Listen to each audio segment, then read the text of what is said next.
দাদা আপনার নাম? নাম দেব কুমার পাত্র। আচ্ছা, আপনার এই ফিশারিটা কোন জায়গায়? সারকান চৌগ্রাম। আচ্ছা আচ্ছা, আপনি এই অ্যাকোয়াটিকের মেডিসিন কত বছর ধরে ইউজ করছেন? এই 2 বছর 3 বছর মতন করতেছি, কিন্তু আগে আমরা বিভিন্ন কোম্পানির করেছিলাম, তো আচ্ছা অনেকটা লোকসান খেয়ে গিয়েছিলাম, আশাও ছেড়ে দিয়েছিলাম চাষের। আচ্ছা। কিন্তু এই একোয়াটেকে যবে থেকে করতেছি আমরা যথেষ্ট লাভবান হচ্ছি, এবং এই বছর হুম। এই যে বেরিয়ারটা খাইয়ে মোটামুটি দেখতেছি যে ফিড একদম প্রথম থেকে খাওয়া দাওয়া করছিল না, মাছটা চেকও ধরছিল না। তারপরে যখন বেরিয়ার দাদা বললো যে বেরিয়ারটা খাওয়াতে, বেরিয়ার খাওয়াতে দেখা যাচ্ছে যে ফিড এমন খাচ্ছে যে দিতে পারতেছি না, এমনভাবে খাচ্ছে।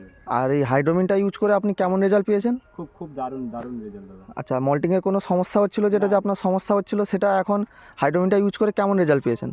হাইড্রোমিলটা ব্যবহার করে জলের কালারও সুন্দর থাকছে, মল্টেরও কোনো সমস্যা থাকছে না দেখা যাচ্ছে। আর ব্যান্ডের সমস্যা যেটা হয়েছিল সেটাও ঠিক হয়ে গেছে? হ্যাঁ হ্যাঁ হ্যাঁ। আচ্ছা আচ্ছা, তাহলে আপনি অন্যান্য চাষিদেরকে এই হ্যাঁ অ্যাকোয়াটেক বলবো, অ্যাকোয়া এটা হেলথের বলবো মেডিসিন যে ইউজ করতে হ্যাঁ কি হ্যাঁ, বলবেন? অন্যান্য চাষিদেরকে বলবো যে এই একোয়াটেকের সমস্ত রকম মেডিসিন ব্যবহার করতে, বা এই বেরিয়ারটা খাওয়াতে সবাইকে বলবো আমি। আচ্ছা, আর এখন আপনার মাছ এখন কত গ্রাম হয়েছে এখন? ওই 23-24 গ্রাম হয়ে গেছে। আচ্ছা আচ্ছা, ঠিক আছে দাদা, ধন্যবাদ।